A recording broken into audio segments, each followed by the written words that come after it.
I remember correctly, it actually predates the perversion of justice that the Unitarian Universalist Association engaged in when it hired Stikeman Elliott Barristers Solicitors litigation lawyer Maitre Marc-André Coulombe to falsely accuse me of the crime of blasphemous libel in an effort to intimidate me into removing blog posts of Unitarian Universalist ministers. In fact, just one Unitarian Universalist minister that I blogged about. The other pedophile rapist that I blogged about wasn't even a minister. So it's kind of ludicrous for Stikeman Elliott to accuse me of making unfounded and vicious allegations to the effect that ministers of the association engage in such despicable crimes as pedophilia and rape, when in fact, prior to that accusation, the only person I described as a pedophile rapist was Richard Buell, who to the best of my knowledge is not a Unitarian minister and never was. I could be mistaken. You know, maybe Stikeman Elliott Barristers and Solicitors litigation lawyer Maitre Marc-André Coulombe knows something I don't know. Maybe Richard Buell was a Unitarian minister at some point, but I really don't think so. So I see the police drive by. I don't know if that's related to this or not. I don't think so. But we'll have a little chat with the police if necessary. Anyway, getting back to the perversion of justice, there's many other ways in which the Unitarian Universalist Association and the Unitarian Church of Montreal have perverted justice, both prior to accusing me of blasphemous libel and since then.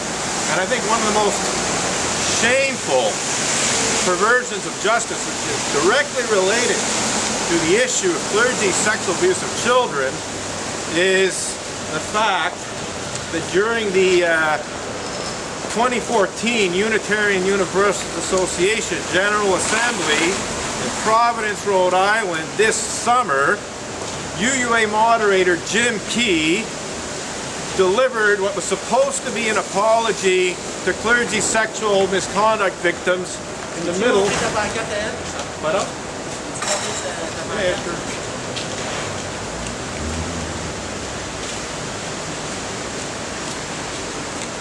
Weren't you advised by lawyers not to come on the premises of the Gazette? No, I don't think so. I'm not sure, but this has to do with one of the reporters. Where did you get that information? From the Gazette, sir. Which Gazette? Which person?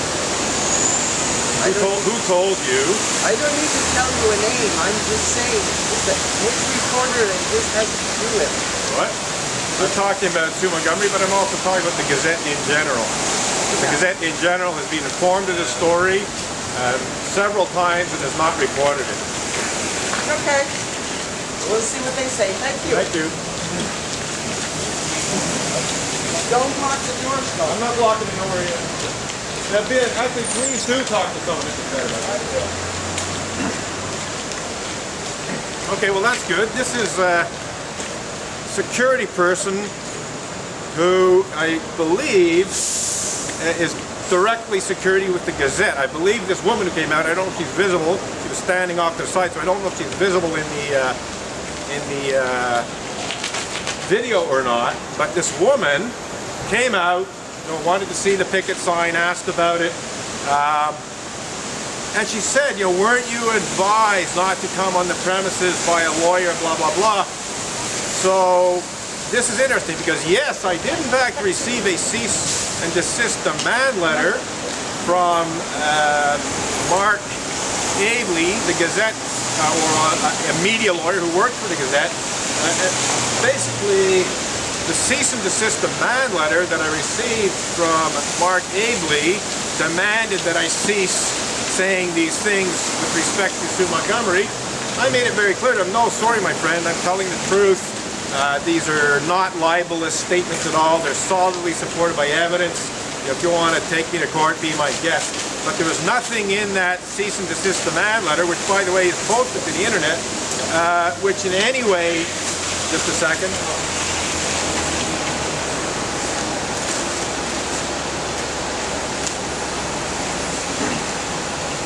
There's nothing in the cease and desist demand letter that I was served with on December 4th by a bailiff as I was protesting outside of La Tulipe to raise attention to the fact that Sue Montgomery is a bit of a hypocrite in that she, on the one hand, presents herself as a great champion of victims of rape, but on the other hand has refused to report the story that the Unitarian Universalist Association of Congregation has falsely accused me of blasphemous libel and Bill Cosby style legal bullying that seeks to cover up and hide the fact that children have been raped by Unitarian Universalist ministers, to say nothing of Unitarian Universalist Sunday school teachers, to say nothing of Unitarian Universalist lay people like Richard Buell. Just 1 second.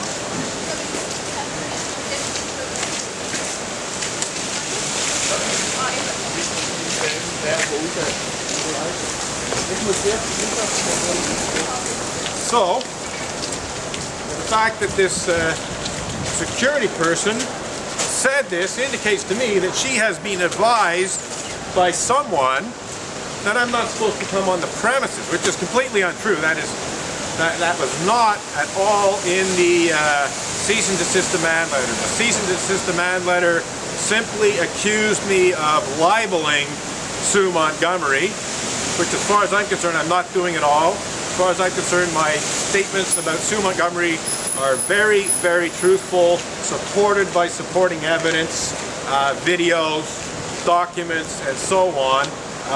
So she is simply not in a position to credibly accuse me of libel for displaying this picket sign, for making similar statements on the internet, for tweeting about it, for making blog posts about it, so on. Nothing libelous at all. But if she wants to take me to court to determine that, I'm welcome and open to that.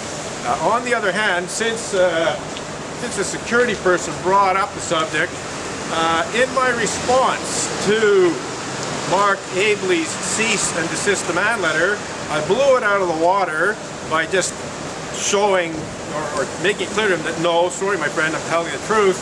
But because we were leading up to Christmas and so on, and because I wanted to make a gesture of goodwill, I did say to Mark Abley and also to his client, Sue Montgomery, that if they acknowledged that they'd falsely accused me of libel, if they withdrew the accusations, if they acknowledged that I was telling the truth, and if Sue got around to writing the story that she should have written in 2012, well, then I would completely forgive them and not seek any further accountability against Sue Montgomery or Mark Abley. As far as I'm concerned, I can seek accountability against Mark Abley for that false accusation with the Bar Association. I may be wrong, but if nothing else, I can talk about it publicly.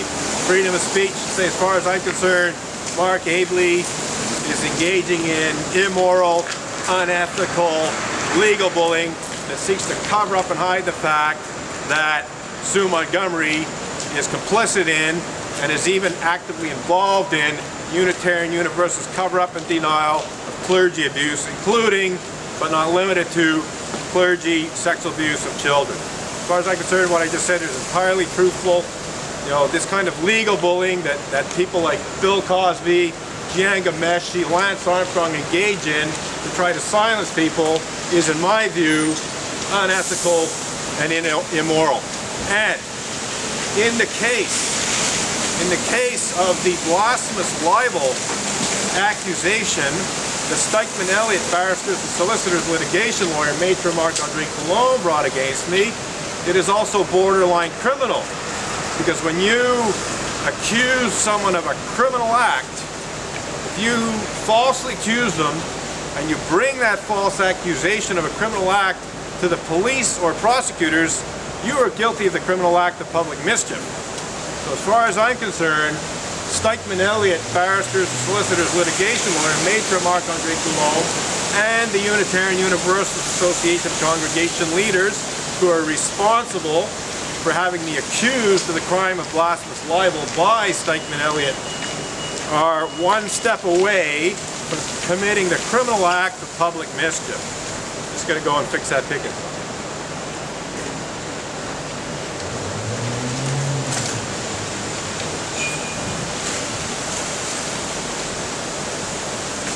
So far, no sign of the police.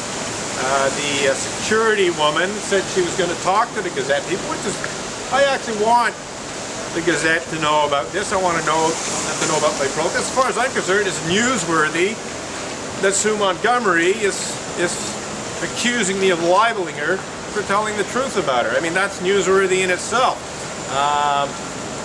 You know, like I said, getting back to my offer of forgiveness, I offered forgiveness. I set a deadline of midnight on Christmas Day for symbolic reasons. You know, if you withdraw the accusation and apologize before midnight on Christmas, I will totally forgive you, and I will not seek any further accountability against you. But in their arrogance, both Sue Montgomery and Mark Abley and anyone else involved in this, because it seems that the Gazette as an institution, the Gazette newspaper, you know, they may well have backed Sue Montgomery in the libel suit. Mark Abley, generally speaking, works for the Gazette newspaper and other newspapers.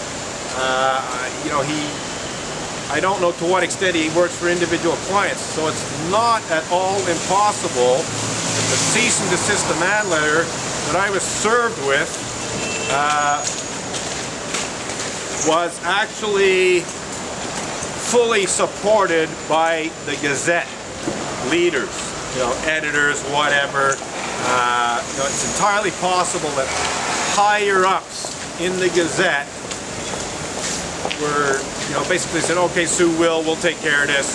We'll get Mark to send Robin a cease and desist demand letter, and hopefully that'll solve the problem. Well, guess what? It didn't. But what I'm saying here is that this may not just be Sue Montgomery on her own hiring Mark Abley. This may be the Gazette as an institution hiring Mark Abley, because maybe the Gazette as a newspaper doesn't want people to know that they turned a blind eye to this story, you know, or the story of Unitarian Universalist misuse of Canada's blasphemy law to cover up to deny pedophilia and rape. I mean, they were informed about this story in 2012, and I reminded them a few times. Most recently, the last time I made a serious effort to try and get the Gazette to report this story was in January of 2014. There were reasons in January